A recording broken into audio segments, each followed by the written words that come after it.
Bienvenue à tous sur le Flashback, l'émission qui vous replonge dans les moments les plus mythiques de la NBA. Aujourd'hui, on vous raconte l'histoire d'une performance héroïque rentrée dans la légende. Le genre de prouesse qui marque à jamais l'histoire d'une salle et d'une franchise. La preuve que le courage d'un homme peut permettre, ne serait-ce qu'un soir, de transcender sa condition physique. Un clap de fin sublime qui vient clore une histoire tragique digne d'un scénario hollywoodien. Pas besoin de faire durer le suspense plus longtemps. Vous l'attendiez avec impatience et vous l'aurez sûrement deviné. On va vous parler de Brandon Roy et plus précisément de son Game 4 du premier tour des playoffs 2011. Alors on grimpe dans la DeLorean et on file direction le 23 avril 2011 au Rose Garden de Portland. Vous êtes prêts? Let's go!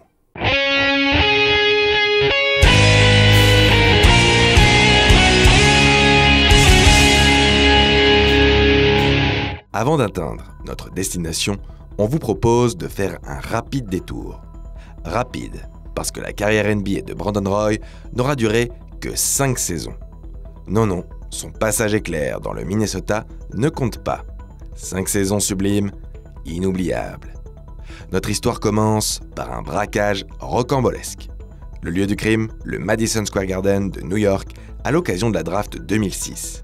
Dégoûté de ne pas avoir obtenu le first pick à la loterie quelques semaines plus tôt, le front office des Portland Trail Blazers décide de se venger en enfumant tout le monde. Leur première victime, les Celtics. Peu inspiré, la franchise du Massachusetts accepte d'envoyer son 7e choix dans l'Oregon contre des clopinettes et un second tour de draft.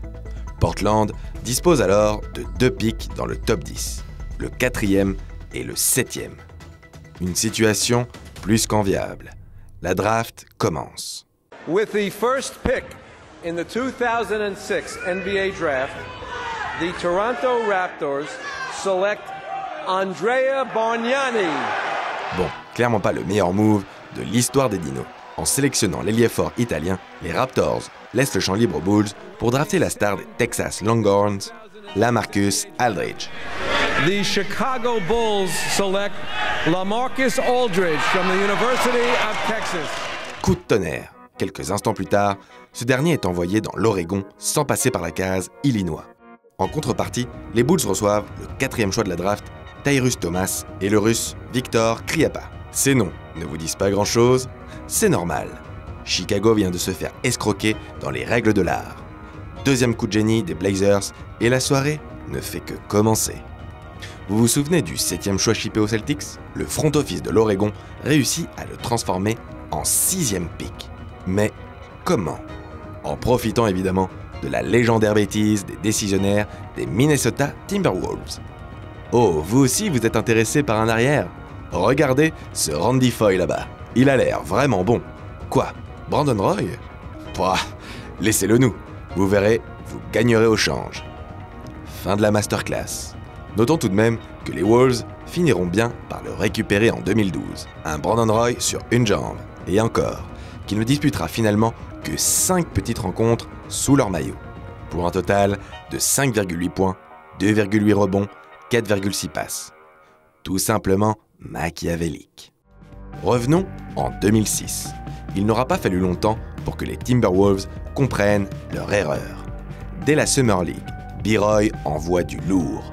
19 points par match à 65% au tir. Le 12 juillet, il pique même une crise à 35 points sur la truffe de Suns, totalement impuissant. Vous avez dit NBA ready? Sa saison rookie est du même acabit. 16,8 points auxquels il ajoute 4,4 rebonds, 4 passes et un peu plus d'une interception. En un mot, Roy, ou Rookie of the Year. Avec un nom comme ça, ne nous parlez pas de hasard. Il n'est boudé que par un seul des 128 votants. Sûrement le même rabat-joie qui a coûté le premier MVP unanime de l'histoire au Gros Shaq en l'an 2000. Pour sa saison de sophomore, B-Roy ne manque pas de confirmer les espoirs placés en lui. Ses stats grimpent et il est logiquement choisi pour participer au All-Star Game aux côtés de Kobe, Allen Iverson, Duncan et consorts. Maintenant, tout le monde sait qui est The Natural Brandon Roy, le franchise player des Blazers. Cependant, malgré ses exploits individuels, le collectif des Blazers reste un peu juste pour atteindre les playoffs. Il faut dire que le non-renfort du numéro 1 de la draft 2007, Greg Oden, n'aide pas. Si on parlait de masterclass de la part du front office des Blazers l'année précédente, cette décision est très certainement l'une des pires jamais prises all-time. Sérieusement, sélectionner l'un des pires busts de tous les temps devant Kevin Durant. À l'orée de l'exercice 2008-2009, Brandon Roy ne le sait pas encore, mais il est, et a à peine 24 ans, dans la forme de sa vie. Un prime de seulement 2 ans. 2 années au cours desquelles l'arrière d'1m98 pour 96 kg va martyriser les défenses adverses. C'est simple, de ce côté du terrain, B-Roy sait quasiment tout faire, avec ou sans ballon. Passeur très correct, doté d'un shoot plus que fiable et d'un superbe fadeaway, il brille surtout par sa capacité à finir près du cercle. Ne vous laissez surtout pas avoir par son allure un poil nonchalante. The Natural est un faux lent et avec violence. Tout en finesse, il trouve systématiquement un moyen pour faire rentrer la balle dans l'arceau. Si vous le laissez pénétrer, vous êtes mort. Mais si vous ne le pressez pas assez, il vous sanctionne à longue distance. Et peu importe que vous lui mettiez les 2 bras dans la face. Au contraire même, il adore ça et ça fait ficelle. Un sacré casse-tête. Et le meilleur dans tout ça, B-Roy est un joueur clutchissime, vraiment pas du tout du genre à se débiner dans les gros moments. Quoi, vous ne nous croyez pas? Prenons comme exemple le 6 novembre 2008 au Rose Garden, aujourd'hui Moda Center de Portland. En ce début de saison régulière, les Trail Blazers sont opposés aux Rockets de T-Mac et Yao Ming. Plus que 9 secondes à jouer, rebond Travis Outlaw qui passe directement la gonfle à son franchise player. Roy part seul en contre-attaque, envoie valdinguer ce bon vieux Ron Artest, le meilleur ami des Pandas, et marque d'un sublime jump shot. 98 à 96, avantage Portland, alors qu'il reste moins de 2 secondes à jouer. Temps mort Houston. La dernière action est pour Yao Ming. Défendu par B-Roy himself, le géant chinois reçoit la balle, dos au panier, se retourne et switch. Les 2 points et la faute. Yao transforme son lancer franc sans trembler. Le chrono indique 0,8 secondes avant la fin du match. Coach Nate McMillan pose son dernier temps mort. Notre Nicolas Batum national, alors rookie, est chargé de la remise en jeu. En bout de course, B-Roy attrape la balle dos au panier, 2 mètres derrière la ligne à 3 points, et en quelques fractions de secondes, il se retourne et balance un Ave Maria. La trajectoire est parfaite. Le public explose de joie. Quoi, cette action vous rappelle quelque chose? Un peu plus de 5 ans plus tard, Damian Lillard la reproduira quasiment à l'identique pour assassiner les mêmes Rockets au premier tour des playoffs 2014. Une fois encore chargé de la remise en jeu, Nicolas Batum se contentera d'un commentaire laconique. Même endroit, même équipe, même tir. Les bons artistes copient. Les grands artistes volent. Yao et McGrady vengent cet affront quelques mois plus tard en éliminant Brandoy et ses Blazers au premier tour des playoffs 2009. L'essentiel est ailleurs pour Portland, qui participe enfin à la post-season, une première depuis 2003 et la fin des Jail Blazers. L'année suivante, ils seront une nouvelle fois stoppés au premier tour par les Suns de Nash et du Stoud. L'exercice 2010-2011 s'annonce sous les meilleurs auspices. Mais soudain, coup de tonnerre. Après quelques matchs, The Natural apprend qu'il est atteint d'une arthrite dégénérative du genou droit. Les médecins sont formels. D'ici quelques mois, Brandon Roy ne pourra plus jamais jouer au basket. À cette annonce, toute la NBA est sous le choc. B-Roy, lui, est à peine surpris. Beaucoup de gens ne le savent pas, mais même pendant mes 4 premières années, je souffrais déjà. Il y avait des matchs où je ne savais pas comment j'allais pouvoir jouer. L'arrière ne se laisse pas abattre et décide de continuer l'aventure avec sa franchise de cœur.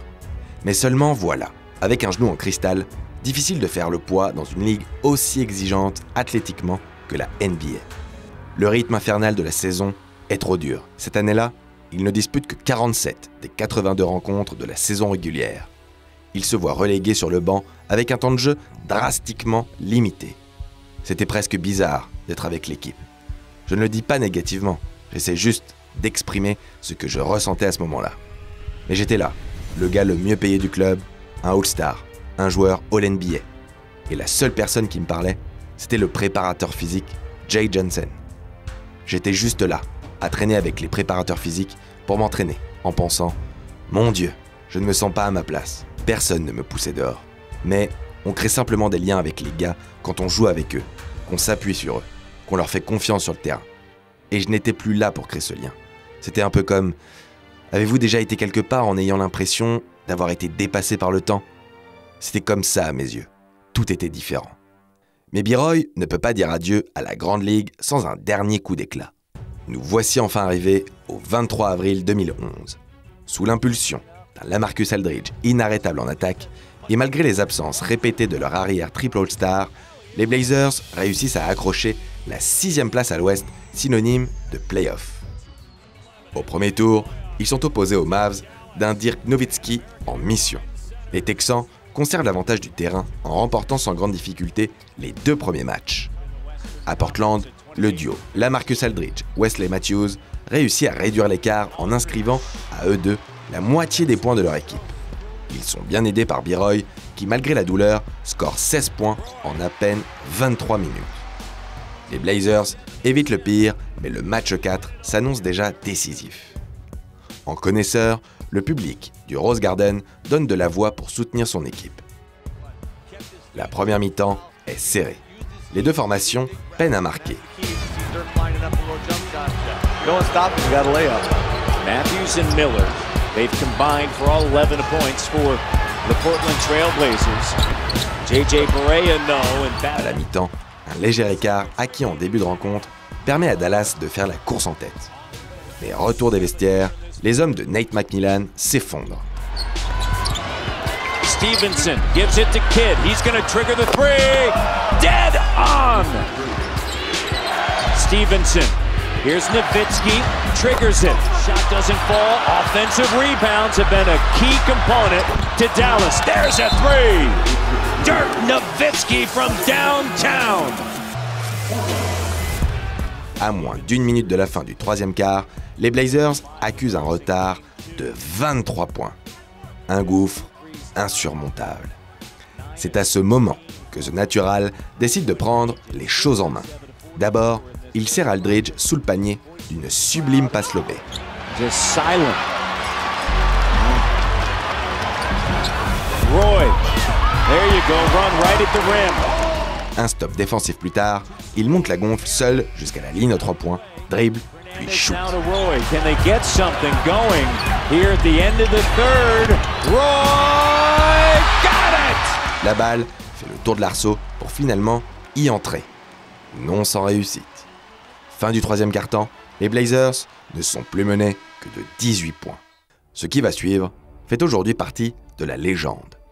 Au détriment de sa santé, et alors que chaque pas le fait souffrir atrocement, B-Roy joue l'intégralité de la fin du match, inscrivant 18 de ses 24 points lors des 12 dernières minutes. Sa volonté de gagner, bien qu'elle frôle l'inconscience, force le respect et l'admiration. Dallas, Roy gives it up. Batum! Brandon Roy est partout. Roy, right to the rim. Roy on the inside. Flashback. Comme sur cette action, où pénétrant dans la raquette adverse, il parvient à trouver son partenaire, Fabrizio Oberto démarqué. Ce dernier manque son tir, mais pas de panique. B-Roy est là pour prendre le rebond et marquer malgré une défense impeccable du Wunderkind. Il vient tout simplement de rentrer dans la zone. Un état de transe que seuls quelques élus peuvent atteindre. Après ses 13 points en 33 secondes contre les Spurs en 2004, Tracy McGrady décrira cette sensation de la manière suivante. C'était une sorte d'euphorie. J'avais l'impression de pouvoir courir une journée entière sans me fatiguer, de pouvoir dribbler à travers toute leur équipe. Je sentais que je pouvais presque leur passer à travers physiquement. Malgré les exploits de son numéro 7, les Blazers peinent à revenir à hauteur des Mavs. À 3 minutes 30 du terme, on pense même que toute chance de comeback s'envole. Quand Jason Jet Terry, fidèle à ses habitudes, crucifie la défense de Portland d'un invraisemblable 3 points depuis le corner pour redonner 10 points d'avance à son équipe. Terry! Oh. Immense coup de clim sur le Rose Garden. à peine un courant d'air pour Brandon Roy, qui continue son incroyable remontada. Dirk put him in a tough position, threw him the ball deep in the corner, and Jet Terry rose up and a killer three. Roy, 12 of his 14 in the second half. Matthews curling. Matthews, tough angle. 1 minute 10 à jouer. L'arrière manque de se faire chipper la balle. La récupère in extremis et dégaine sur la tronche de Sean Marion. Les 2 points et la faute. Portland recolle enfin au score. Le Rose Garden rentre en ébullition, prêt à vivre la minute la plus longue de son histoire. 82-82.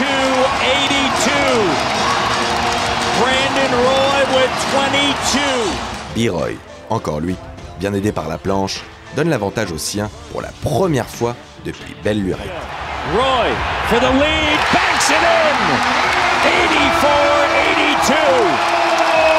Timeout Dallas. 84-82. Sur l'action suivante, Dallas ne parvient pas à égaliser. Brandon a l'occasion de tuer le match. Mais il manque un 3 points difficile en fin de possession. Il reste 3 secondes au chrono et les Mavs n'ont plus de temps mort. La balle arrive tout de même miraculeusement dans les mains du Jet, qui tente un tir longue distance. Cette fois, ça ne rentre pas. Victoire de Portland. Nicolas Batum se précipite vers le héros du soir, bientôt rejoint par l'ensemble de ses coéquipiers. Un Brandon Roy en larmes communiait avec son public. J'avais l'impression que les dieux du basket me rendaient un ultime hommage. C'est comme si je méritais ce dernier moment. Je me suis vraiment senti comme ça. Parce que certaines de ces choses, je les faisais pour la première fois de ma vie. J'étais libéré. Je m'amusais tout simplement. Et j'avais l'impression que quelqu'un voulait que je vive ce moment. Et qu'il fallait me faire traverser ça. Même quand Jason Terry a pris le dernier tir, je me suis dit, il ne va pas marquer. C'est mon moment. Hélas, cet exploit restera vain. Les Mavs s'adjugent les 2 rencontres suivantes pour clore la série 4 victoires à 2. Dirk et les siens filent ensuite vers les Finals, où ils remportent la première bague de l'histoire de la franchise. Moins d'1 mois plus tard, Portland décide de couper Brandon Roy, dont l'état de santé empire de jour en jour. Le 10 décembre 2011, avant ses 30 ans, il annonce mettre un terme à sa carrière. Un comeback éclair du côté de Minneapolis n'y changera rien. L'histoire entre B-Roy et la NBA est définitivement terminée. Il laisse derrière lui l'image d'un héros au destin brisé. Un surdoué de balle orange qui, plus que n'importe qui, a laissé son cœur et ses tripes sur les parquets de la Grande Ligue. L'un des plus gros what-if de l'histoire. Malgré les sollicitations, The Natural n'est pour l'instant pas revenu au Moda Center pour encourager sa franchise de toujours. Les blessures sont encore trop vives. Entre son départ en retraite et 2018, il traverse une grave dépression et manque même de perdre la vie dans une fusillade. J'avais ce sentiment étrange, comme si ma petite amie venait de me quitter. Et également qu'elle avançait et qu'elle allait très bien. Je regardais et je me disais, Damian Lillard est génial. LaMarcus Aldridge est très bon. Il gagne. Portland ne se souviendra plus de moi. Mais Brandon Roy ne change pas. Le courage, chevillé au corps, il réussit à aller de l'avant et trouve du réconfort auprès de ses fils. Trop jeune pour avoir pu assister aux exploits de leur père, il les découvre aujourd'hui en sa compagnie sur YouTube. Un joli happy end. Dans l'histoire de la NBA, la carrière de Brandon Roy demeure anecdotique. 5 saisons, c'est beaucoup trop court, mais c'est pourtant ce qu'il lui aura fallu pour laisser un souvenir indélébile dans les mémoires des fans. De ce buzzer beater d'un autre monde, à ce comeback légendaire, qui peut se vanter d'avoir marqué les esprits aussi vite et aussi fort? Brandon Roy est une étoile filante, plus brillante que les autres, mais bien trop éphémère. 3 fois All-Star et 2 fois All-NBA à 27 ans, il avait tout l'avenir devant lui. Qui sait jusqu'où il aurait pu porter les siens en play-off? Où en serait Portland aujourd'hui? Sans son départ, pas de Damian Lillard ni de CJ McCollum. Je pense que vous serez d'accord avec nous, vu que vous l'avez récemment placé à la 2e place des plus grands destins brisés de l'histoire de la NBA. Alors pour tous ces souvenirs, B-Roy, on te remercie et on te souhaite bon vent. Et surtout ne t'inquiète pas, au crossover, comme à Portland, on ne t'oubliera pas.